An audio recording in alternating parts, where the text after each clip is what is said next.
some amazing grace, sanctuary we create.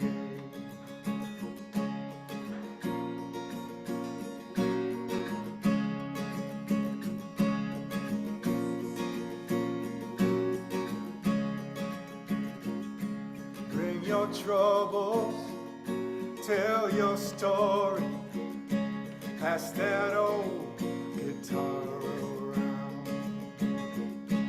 Raise your voices, make it joyous, listen for that holy sound. Ain't that some amazing grace, sanctuary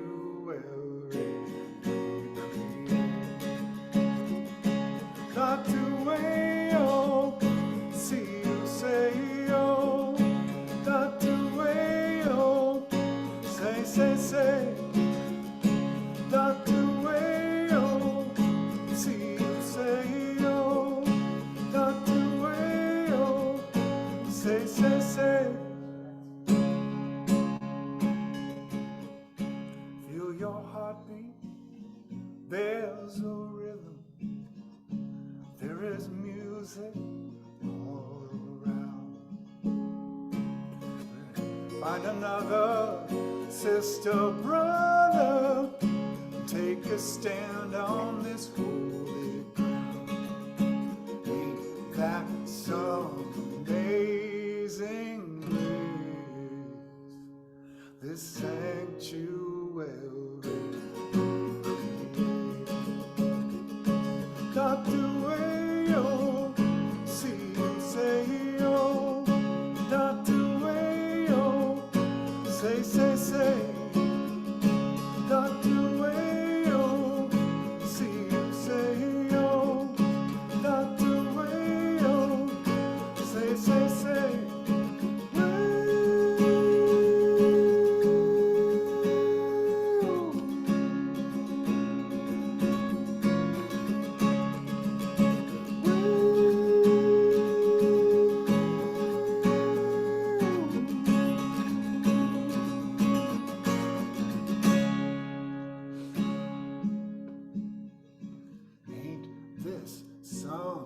Amazing grace,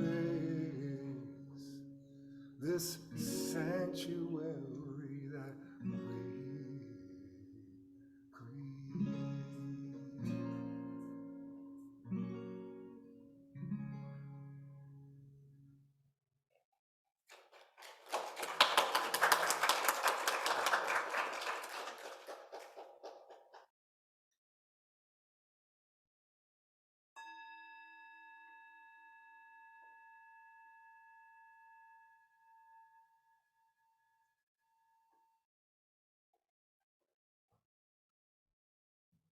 Good morning, friends, gathered in the sanctuary on Zoom and later on our YouTube channel.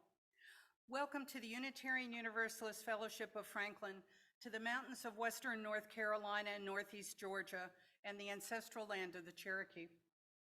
We are a lay-led congregation of progressive minds and caring connections. We are a green sanctuary, a welcoming congregation, and a home for the arts. All are welcome as we worship that which gives us each meaning and value.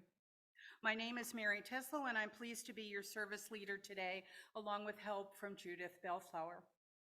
Our Sunday service team, our sanctuary tech support, Warren Riley, Bruce Bransma, Ian Carson, Zoom stage manager and music coordinator, Jude Lowry, Zoom tech support, Jill Ellern, breeders, Sue Ann, and Tom Riesdorf.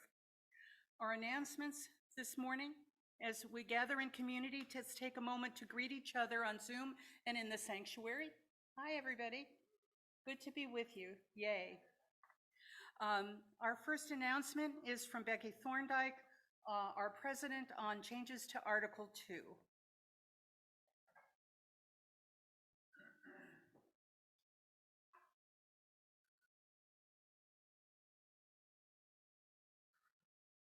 I may be preaching to the choir here. So In the UUA bylaw, it is written that if no review of Article 2 has occurred for a period of 15 years, the Board of Trustees shall appoint a commission to study Article 2, which would not last more than 2 years and would recommend appropriate revisions. As our UUA president, Susan Frederick Gray, mentioned in a paper, Why Review Our UU Principles and Purposes, there has been a number of situations that have risen lately that has compelled UUs to ask questions about whether our principles reflect fully who we are and who we need to be. In the past several years, discussions of the 8th principle recognized the need to go beyond articulating commitments, calling us to action.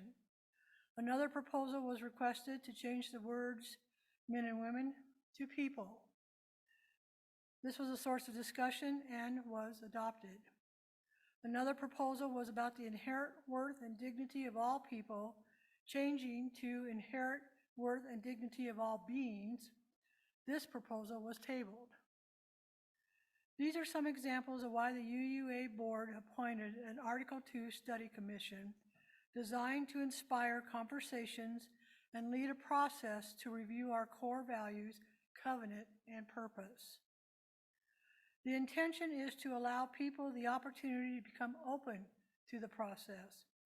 The hope is that we enter into conversations with curiosity and deepening our understanding of and our commitment to our belief, regardless of what source we ascribe to. As part of this fellowship, coming together to have conversations of the new principles that the Commission is suggesting, we have Reverend Claudia Jimenez on April 30th, who will be talking to us about Article 2, which has the new principles. Then downstairs in a town hall meeting, we'll get our coffee and nourishment and share with one another our thoughts. As members, we have a responsibility to make ourselves aware of the changes. At the annual meeting in June, we will be asked to choose how we would like our delegates to represent us at the General Assembly. It is expected that our friends also cast opinions and be present in the conversations.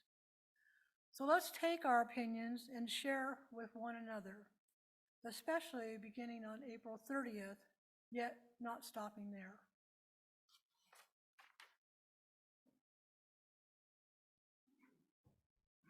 Thank you, Becky. There are a variety of resources on our website, uufranklin.org, for people also to be able to read.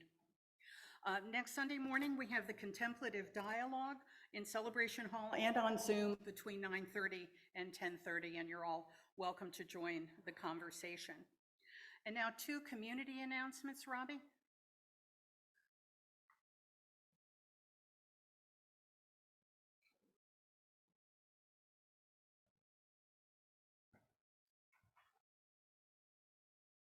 Good morning. Tuesday, the county commissioners will have their meeting. Many of us know already that their issue on the table, the big issue, is whether or not the county will continue to fund our library due to the politics of this particular county commissioners and the fact that they would prefer not to have certain books in our library. And because the library has refused to acquiesce, I think that's the right word, they are talking about defunding the library. So those of you who feel strongly about the need of the library to be open and free and available to all people, we are going to the county commissioners meeting on Tuesday. We are asked to wear black so that we can self-identify with other people who are there for that reason. The meeting starts at 6. We are asked to be there at 5 to make sure we can get a seat at the table. So Tuesday, 5 p.m., county commissioners. There's the paper. I have a newspaper. This is an article. It'll be downstairs then Okay, for coffee hour. so the people who would like to defund the library have taken out a full-page ad in the Franklin Press talking about how terrible it is, how that our children must be exposed to the books that are available there. So it's important that those who support freedom show up. So that would be us. What else was I going to talk about? Concert. Okay, well, that's not a community event. That's a, Well, yes. fair enough. Fair enough. Oh, also I want to mention just the Democratic Women's Club has started meeting once a month for a purely social gathering. The reason, it's my fault because I attended these meetings for 2 years, every month, and never got to know one person. And I said, couldn't we just please have a gathering where we can talk and get to know each other? And we are doing that monthly now.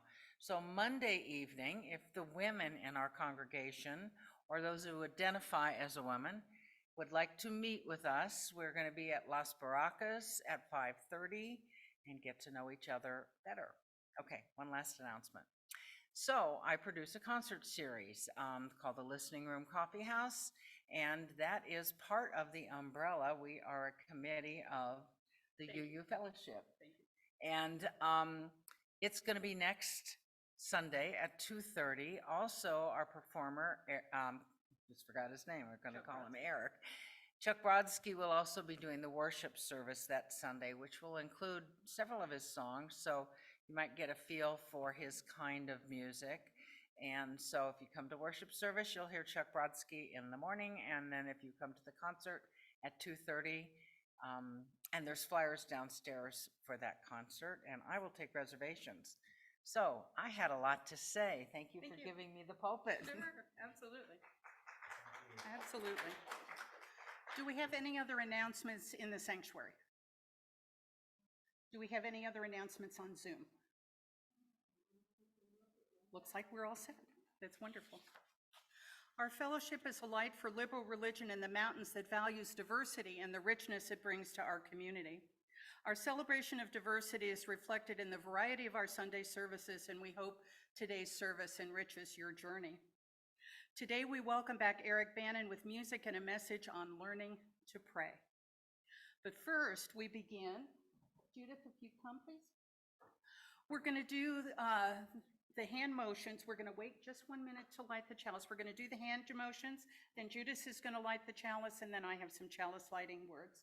So we are Unitarian Universalists, so we're making 2 U's, absolutely. We are the church of the open mind, loving heart, helping hands. Together we care for the earth and work for friendship and peace in our world. Boop, there we go. How wonderful. Now, if you'd light the chalice, that'd be great. We light the chalice to celebrate the flame of faith lit in each of us, honoring the light each of us brings to the world, rejoicing in the community we create together. Thank you so much. Our opening words are from a post from the UUA on Facebook. This is a sacred week, Pesach week in Judaism and Holy Week in Christianity, happening at once.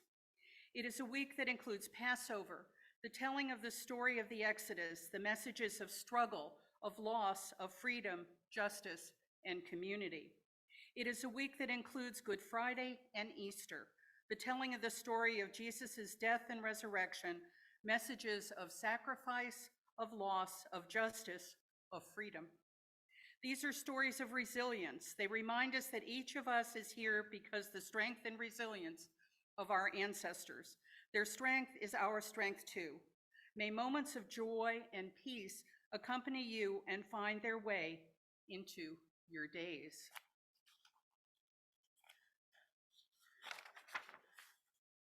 And now our introduction. This morning, we welcome back our friend Eric Bannan. Eric is a songwriter, storyteller, husband, father, improviser, U.S. Coast Guard veteran, backcountry adventurer, and cancer survivor. I get bored easy. With a master's degree in computer science, he has been called to share his art to inspire, heal, motivate for positive change, and build community. And we're so happy he's with us today. And he's happy too. Yay! Yay! And here's a plug for Chuck Brodsky. He's great. So I wish I was going to be up here to hear them. Okay. This is called You Are Welcome Here, and the chorus goes like this. Whoever you are, whomever you love, however you came to be in this community, you are welcome here. You are welcome here. So when it comes around, you'll be ready here.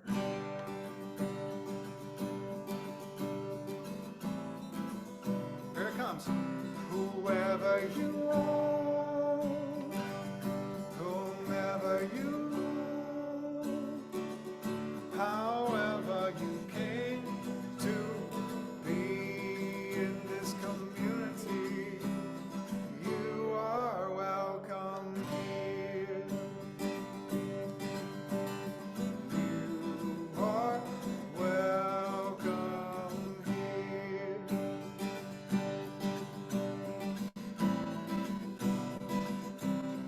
If you are searching, come on in.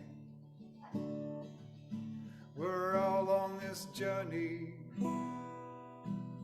that starts within. If you got a burden, come lay it on down. Raise up your voices as we're gathered around. Here we go.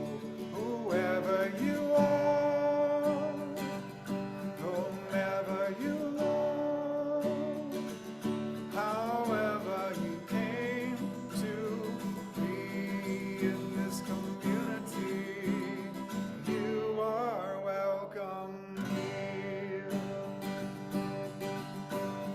You are welcome here.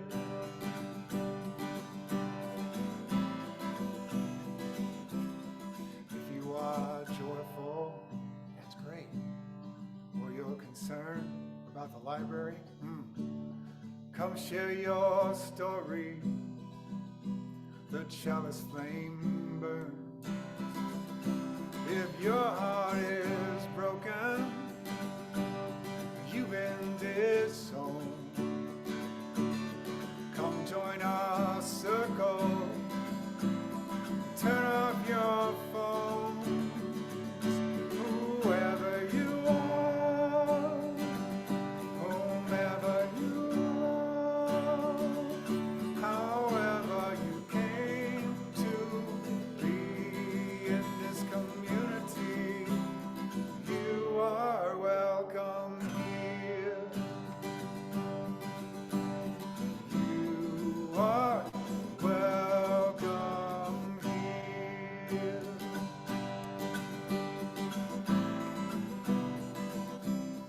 If you are running, you got the right to seek sanctuary, guided by the light. If you hear that calling,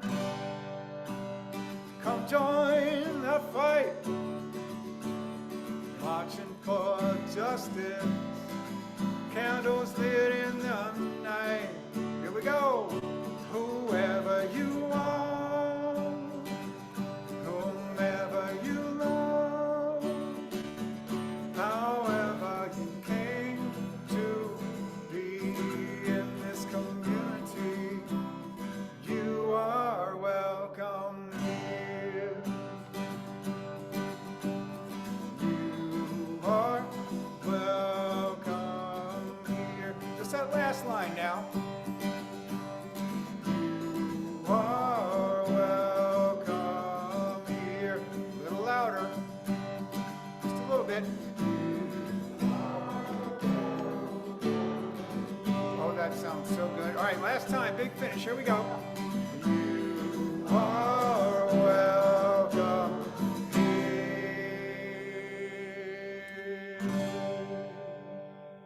Beautiful. That sounds great. Thank you, Eric. That's such a favorite. Our words of gratitude. We've been warmed by fires we did not build. We have drunk from wells we did not dig. Our opening's words reminded us that each of us is here because of the strength and resilience of our ancestors. Our fellowship has been here for over 50 years because of the strength and commitment of a long line of members and friends who have been generous in so many ways. We are the ancestors, those who will come after us, and our gifts of time, talent, and treasure will sustain and nurture our fellowship now and for the future. There are many ways to share in our community. We welcome you to join us in whatever way suits you best. Financial donations are welcome at the sanctuary entry, by mail, or by PayPal. Our offertory song is Eric's Bird's Eye View. I had to come up with something for spring, something Easter-like, something slightly mystical.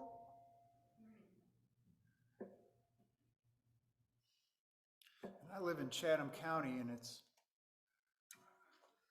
in kind of a semi-rural area.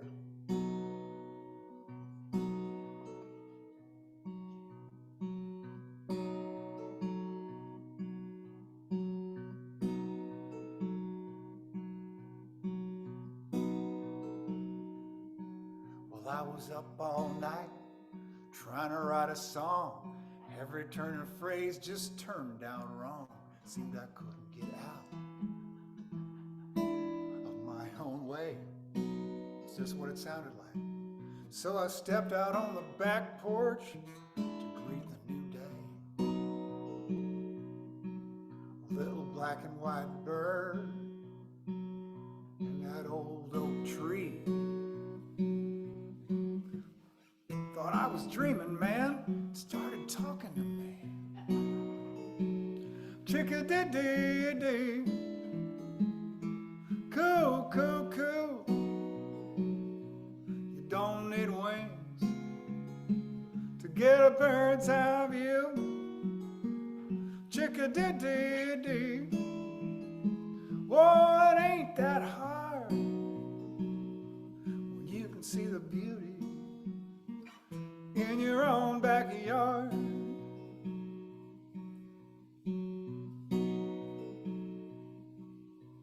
Then I heard a cackle, and a crow said, "Hey, what's with the long face? It's a beautiful day.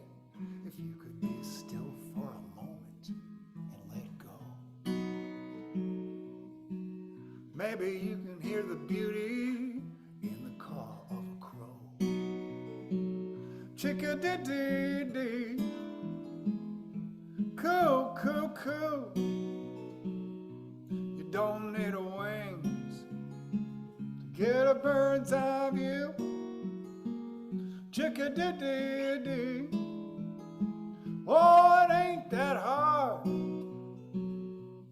You can see the beauty in your own backyard. Do you dare? Do you dare to dream? Can you see? Can you see the unseen? The beauty in everything. Now the stock market's crashing, don't give a damn. TV's got nothing but goobers and spam. Got a new song that I'm gonna sing. It's a natural nirvana, zippity-doo-dah thing. Chick-a-dee-dee-dee, coo, coo, coo. You don't need wings to get a bird's eye view. Chick-a-dee-dee-dee, oh, it ain't that hard when you can see the beauty in your own backyard. Oh, there's a lot of beauty in your own backyard.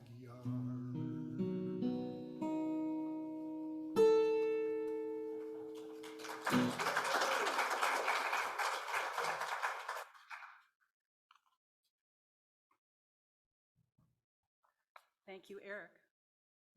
Gifts given in love and hope, continuous cycle of love and hope.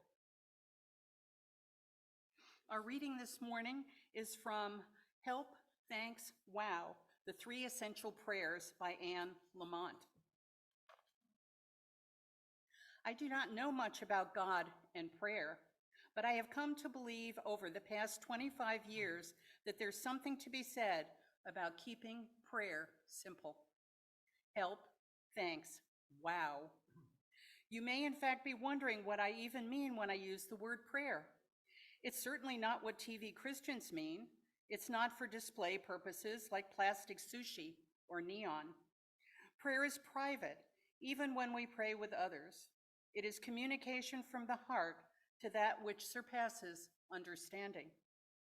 Let's say it is common communication from one's heart to God, or if that is too triggering or ludicrous a concept for you, to the good. The force that is beyond our comprehension, but that in our pain or supplication or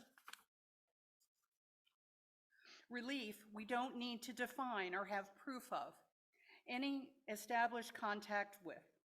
Let's say it is that the Greeks called the really real, what lies within us, beyond the scrim of our values, positions, convictions, and wounds. Or let's say it is a cry from deep within to life or love with capital L's. Nothing could matter less than what we call this force. I know some ironic believers who call God Howard, or as in Our Father, who art in heaven, hallowed be thy name. I called God Phil for a long time after a Mexican bracelet maker promised to write Phil 4:4-7 on my bracelet, Philippians 4:4-7, being my favorite passage of scripture, but got only as far as Phil before having to dismantle his booth. Phil is a great name for God. Let's welcome back Eric with his message.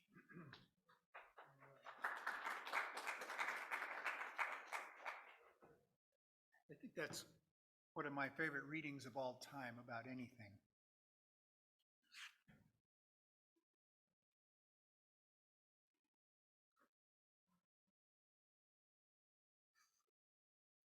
I've been having conversations with people across many faiths and many walks of life about some basic questions. Questions like, what is faith? What is sacred? What is prayer? And this sermon is the first one in a series to be inspired by these conversations. It was Rumi who said, there are 1,000 ways to kneel and kiss the ground. There's so many ways to pray, like, help! Our Father who art in heaven, hallowed be thy name. Thanks. My wife uses this one a lot. Hail Mary, full of grace. Wow. So many ways to pray. I remember, excuse me, being 7 years old,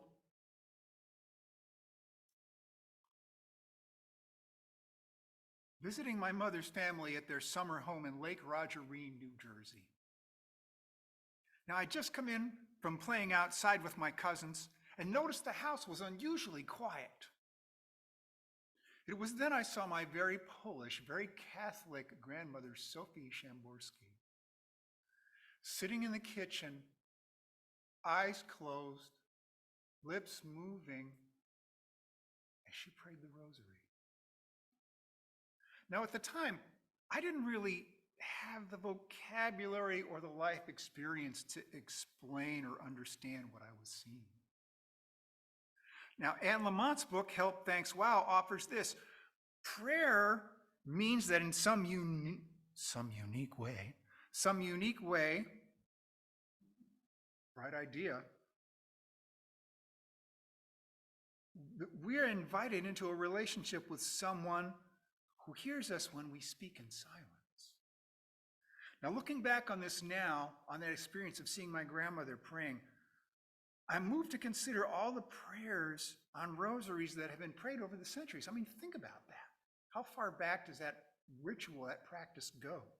How many languages, how many different languages have been prayed on the rosary?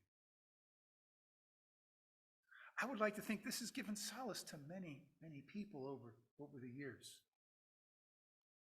My parents were devout Catholics, may they rest in peace, but I never learned how to pray the rosary. However, I can still recite the Our Father or the Hail Mary at the drop of a hat. Not that I have much call to do so, but this idea of structured, repetitive prayer is something I never really connected with, despite the fact that it was very much a part of my upbringing. Now, going to confession as a kid, where we were giving repetitive prayer as penance, made it even harder to connect with this idea. So let's circle back to help thanks God for a second. And our fourth principle, the free and responsible search for truth and meaning, inspires me to ask this question right here. How do we learn to pray on our own terms? Are we not divine enough beings to know what we need? I'll tell you about my friend Corey. She identifies as a member of the Earth Church and is, in her words, united with spirit through nature. She was raised in the Midwest by a mostly single mother due to an alcoholic father. Her grandmother was a practicing Pentecostal. If you needed help, Grandma would pray for you. Corey and her mother bounced around to a number of different churches growing up, and money was really tight in her home. As a child, her prayers were very much in the help category, praying for enough money to pay the rent, to buy groceries for the week, praying for the neighbor's dog that had been hit by a car. When I asked her, what is prayer? She replied, when I was a child, prayer was when you spoke your hardships to someone who was always listening. Like that picture of Jesus and the little children. She went on to say, divinity was something outside of me, something out there, up there. Divinity was external until I discovered the divinity within myself. I want to say that again because I love the way it sounds. Divinity was external until I discovered the divinity within myself. Corey's a social worker and a therapist. And it was her studies in eco-psychology that led her to a revelation. One day, walking in the woods, she saw herself in nature and nature in herself. She recalls it was all the good stuff about religion without even trying. Wow. There's that prayer again. Wow. This idea of divinity within us, connecting with the divinity around us, is something I really connect with, especially when I'm playing music. Now, when I'm improvising, there are times when I feel like I'm in touch with something greater. My vocal improvisation teacher calls this being in touch with the mothership. My friend Alice is a yoga practitioner and an artist with an amazing musical ear. Her grandmother was a faith healer that spoke in tongues. Alice recalls the power of her grandmother's faith being manifested through sound. She went on to say that parts of my worship experience growing up that brought joy revolved around music and sound. And then she added, them damn preachers were scary. Nowadays, Alice prays by chanting mantras in Gurmukhi, which is a Sikh language, that she learned from her yoga teacher. She says, I had 2 ways of chanting, one with intention and one to clear my mind.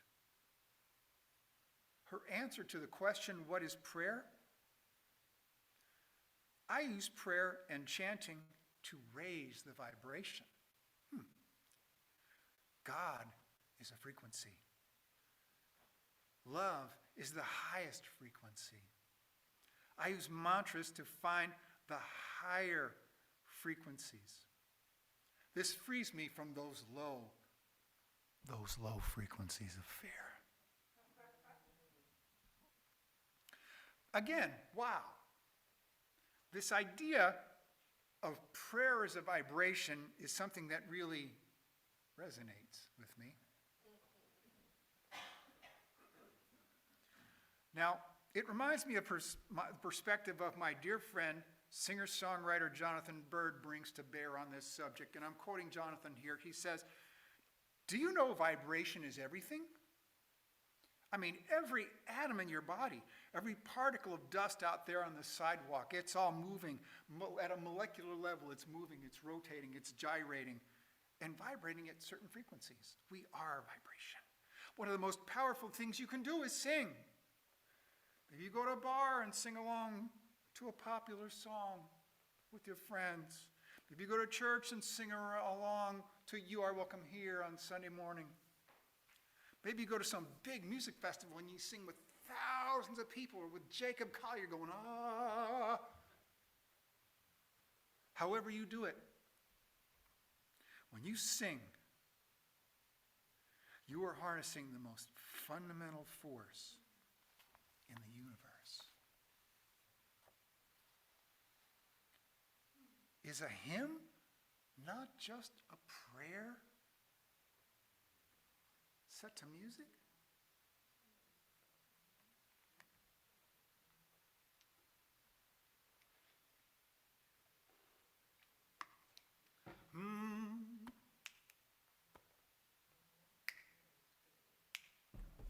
I'm learning. I think I'll sing it a little lower.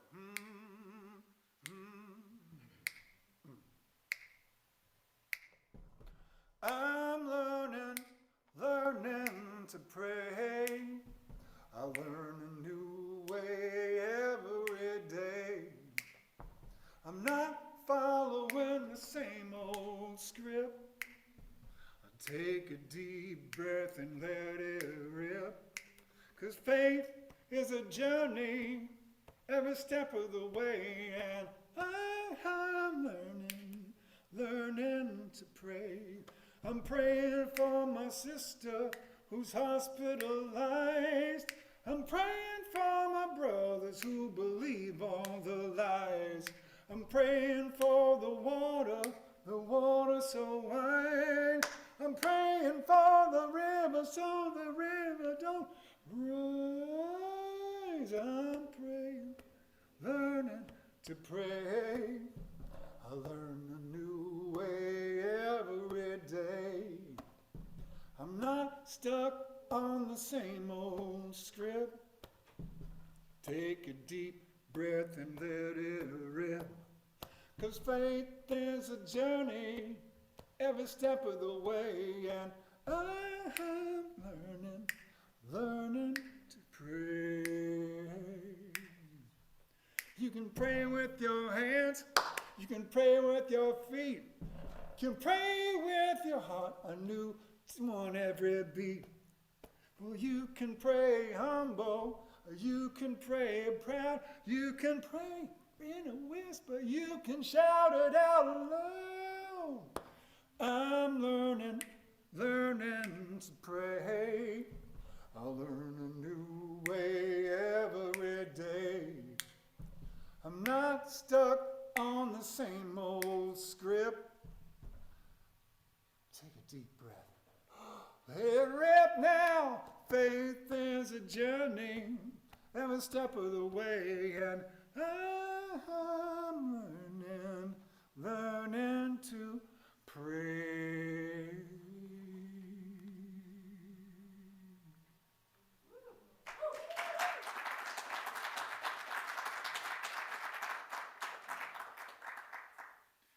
back in August of 2018, I was diagnosed with non-Hodgkin's lymphoma. I damn near died. And I remember when I was going through chemotherapy, one Sunday I worked up the energy to leave my house and attend services at my home church, the Community Church of Chapel Hill, UU. Almost immediately I was overwhelmed by everyone who wanted to hug me and pray for me. Whoa. I can't even remember if I made it through the entire service that day. But many people told me they would pray for me. And this made me very uncomfortable. I didn't know how to process that. I didn't have the grace to accept it. And as time went on, I started getting stronger and stronger, and I started going out and having conversations with people, and I would hear those same words, I'm praying for you, man. I had a lot of very awkward conversations. One day, I was having one of those awkward conversations, and I felt something shift inside. Someone told me they'll pray for me, and I said, thanks. I'll take those prayers. And I gave him a big hug. From that point on, every time someone offers to pray for me, I just take a deep breath and go, thank you. It took a catastrophic illness to teach me the grace to accept a divine intention from another human being. Now, eventually, in a roundabout way, I started praying for others. Now, I live in Chatham County, North Carolina, and I have some rather toxic neighbors. We've had a number of conflicts concerning dogs, firearms, loud music, kids on motorcycles and ATVs. You get the picture, right? This is life in rural North Carolina. I lost track of how many times I called the cops.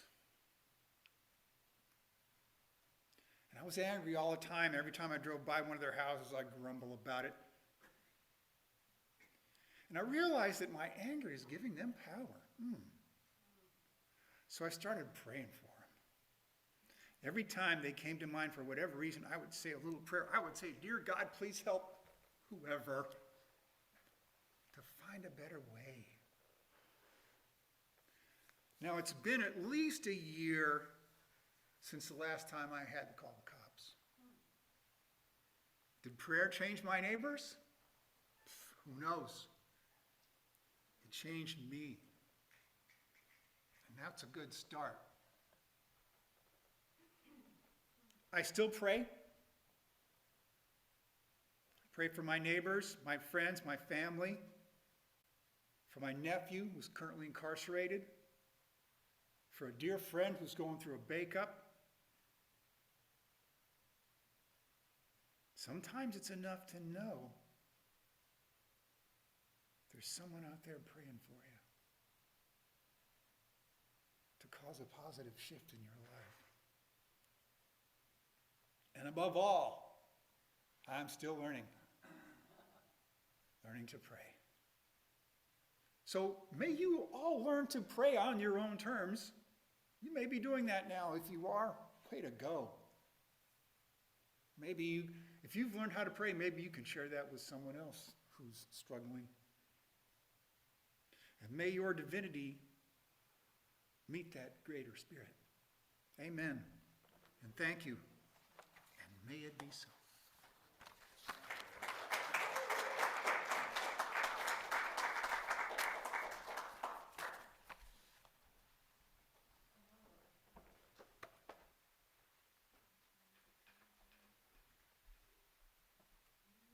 Eric, thank you so much for that wonderful gift. As we prepare for Joys and Concerns, please know that it will be edited before it's posted online. A pebble cast into a pond causes ripples that spread in all directions. As a spiritual community, it's our deepest intention to be authentically present to one another, especially in times and challenges and times of joy. One way we do this is by pausing on Sundays at Sunday service to listen to the life-changing personal milestones in our lives.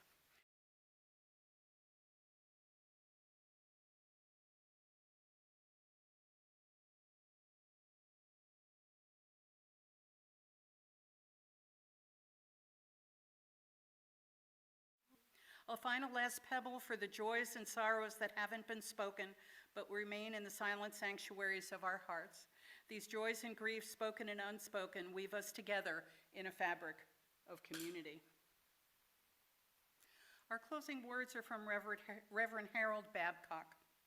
And now may we go forth in the certainty of faith, in the knowledge of love, and in the vision of hope. And in our going, may we be blessed with all good things on this day and forevermore. Amen. And now, Eric with our closing song.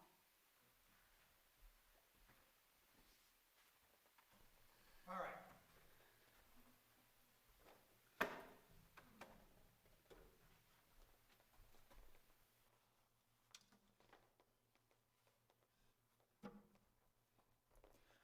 I have in mind an old Stephen Stills song that was a big hit with the Buffalo Springfield. Those of you of a certain age group will know this.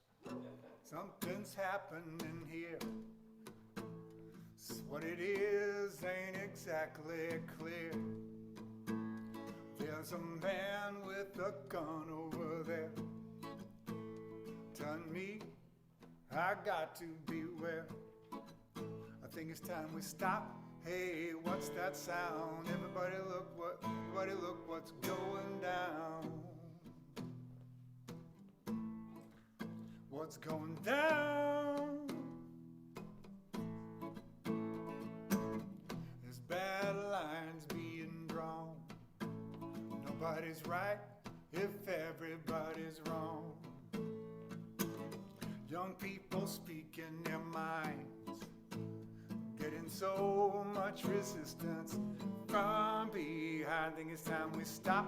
Hey, watch that sound. Everybody look what's going down.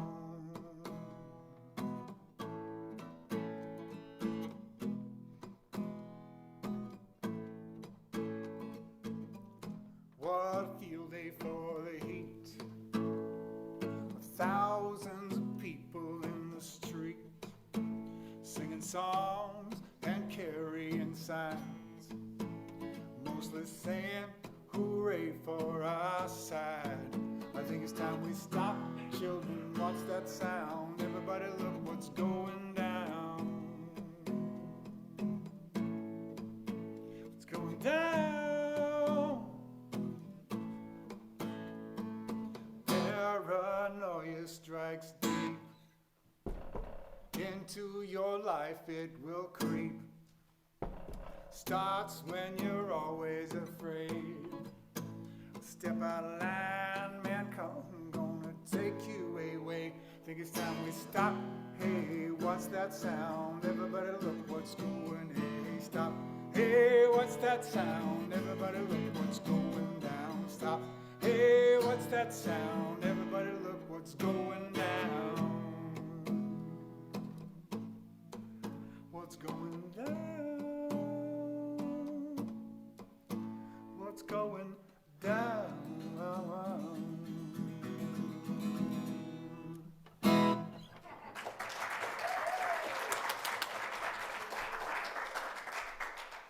Thank you, thank you. Is my very special chalice extinguisher nearby?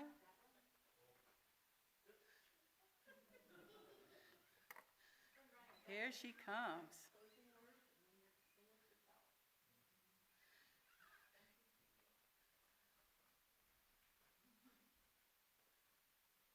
It's always better when you do it. Absolutely. Our chalice extinguishing words are from Maddie Sifantis. We extinguish this chalice, but we keep its light in our hearts with its message of love and justice. taking it outside these walls to the world we live in until we are together again. So we can put it out. Thank you. Wonderful. That's great. Thank you for joining us today. Our service next Sunday will welcome Chuck Brodsky with a sermon and song celebrating family and community traditions around baseball. And now for our closing covenant together. Love is the spirit of this fellowship, and community is its goal. This is our great covenant, to dwell together in peace, to seek the truth in love, and to help one another. So may it be. Those on Zoom are welcome to continue the conversation, and those in the sanctuary invited to coffee hour. The service has ended.